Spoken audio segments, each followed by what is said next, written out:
Hello, everyone. It's Driftwood speaking again for Gamerside, and yeah, these days I have a lot to tell you about, and today I'm going to give you my verdict on Grid Legends, which should actually be released by now on consoles and PC. And yeah, it's a series that started about 14 years ago in 2008, and originally on Xbox 360, PC, and PS3. I've played all of them. It's the fifth installment in the series, and I have to say that apart from the first one, which I actually played a lot, if I remember correctly, all the others I didn't play that much. The content in this new episode is, apart from the story mode, which I will talk about later in this video, is pretty standard, I would say, as you'll be able to start with the career mode, which is called this way, but it's basically different sorts of challenges that you can unlock, and every time you finish a race or a challenge, you go back to the main career mode menu. And yeah, it's there's a lot to do. There's a lot of different categories, as you might expect from a grid game, and it's I don't know if it's full of content, but it's enough to actually spend quite a lot of time into the game, and the different categories offer some variety, and I think it's a great thing.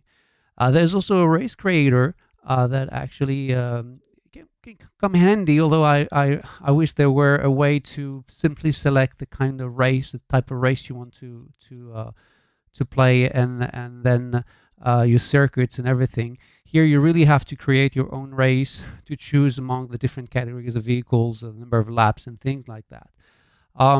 Linked to the career mode, you can also use the points you earn to improve your teammate skills and also your team in general.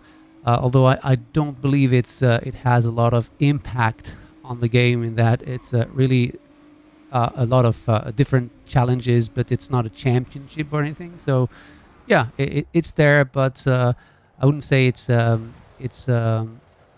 interesting, at least from what I've seen. But yeah, it's there, and you can also choose the logo of your team if you're interested in that kind of thing. And there's obviously also online, which I couldn't test because there were so few people out there playing the game in advance. But as you know, and it's something that Codemasters and EA actually put forward a lot, the main attraction in this new episode is supposed to be the story mode, which I'm going to tell you about now. And the story mode takes you to a sort of Netflix documentary in which you play as Driver 22, because you're not even given a name. You're Driver 22, and that's it. And I would say that on one hand, I mean, the actors and actresses, they do a fine job, I would say, overall.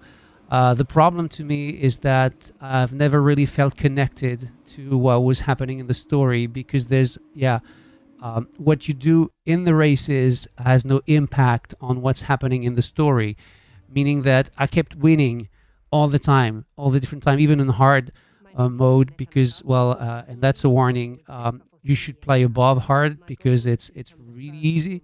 I would say that hard mode in this game is probably medium or even easy in other games. And so I would just win all the time, but every time I was watching these cinematics, Nathan McCain, he actually kept saying that no one could beat him, that there was no competition, that they were the best, that Raven West was the best team and everything. And it didn't make any sense, because I kept winning. And even my teammate kept saying that she was the best when she was always behind me. So again, there was this, I always felt disconnected. There was really no connection between what I was doing in game and what was happening in the story. And the only way it could actually move forward was the cutscenes with the replays, actually heavily compressed replays. You could see and there were accidents, for example, and it actually made the story move forward. And it's a bit of a shame. Also, I would say the writing is not that good. The Nathan McCain and his uncle are really, really horrible people. The a-holes, as you call them. And I don't think that's very realistic. Although I guess that's fair to say that they want you to hate them, so you want to win. Again, problem is when you do win, except for the final race, it does not affect how Nathan McCain or his team will actually react to what happened on the circuit, which again I think is a bit of a shame, and I don't know if it was possible to do it in the other way. I think it would have been very difficult to actually film different sequences depending on how well or how bad you actually did in the race. So it makes sense. But yeah, it's like you're watching something that has nothing to do with what you're playing. Now, gameplay-wise, clearly it's a grid game, so it's very arcadey. The sense of speed is incredible, as you can see, but also very easy to drive. Even the most powerful cars, you're going to have zero problem driving them very well, even without the driving aids. And this is me playing in hard mode in without any driving aids in all the footage you can see here. And really, like, it's a very dynamic. You can feel it's a battle, but at the same time, it's really not realistic. You can brake at the very last second. You can bump into your opponent, and even when you activate the damage system, it doesn't seem to be possible to really wreck your car unless you drive into a wall full speed, maybe. There are also electric cars that I think are new to the series, but I might be mistaken, where you have to go through those portals where you gain boost. It's nice, although this particular electric car is not very fast. It adds to the overall sense of speed, like I said, and it's really satisfying in that respect if you're looking for a really arcade racer and you're not after something more realistic. It actually gives you a sense of the races and how they must feel when you're actually inside a car. But I would say that it's very easy to avoid accidents, to take the curves correctly, to overlap your opponents in general, and well, not everyone would probably like that. Now, visually, I would say that it's a game that looks very nice, but it's not really a big step up from the previous episodes. I would say that it probably would be nice if Codemasters could actually improve their engine and show more impressive things visually. I like it when there's rain or snow, and usually when you combine it with nighttime and the reflection is very, very nice. But above all, more than the visuals, what I think is really key in this game and is making it so fun to play also, that it's very, very smooth on Xbox Series X. Replays, gameplay, whatever the viewpoint you select, whether you play in with the external view or in cockpit views, and there are 3 of them as usual. Now it's amazingly fast and amazingly smooth, and there's even a 120 hertz mode that I haven't had time to try myself, but even without the 120 hertz mode, it's very playable. Feels great with a gamepad. Couldn't play with a wheel, so I would advise you check someone else for that.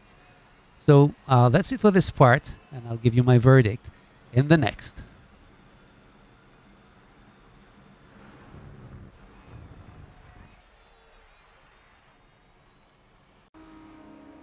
So that's all I could tell you about Grid Legends, an episode that's really not surprising when you've played all the previous ones, but it's got enough content to keep you busy if you like arcade racers. For me, the story mode is really the biggest disappointment, because even though it's still fun to play, and it's very varied in terms of what you do and the type of racing you do, the disconnection between what's happening in the story and what I was playing was too big for me. though again, I like the brutal aspect to the racing that the game conveys, and it conveys it a lot better than usually sim racers manage to do. Races in the cities are great. There's a huge sense of speed, but I don't know if that will be enough to actually make people interested in the long run. So that's it for me. I'll talk to you very soon.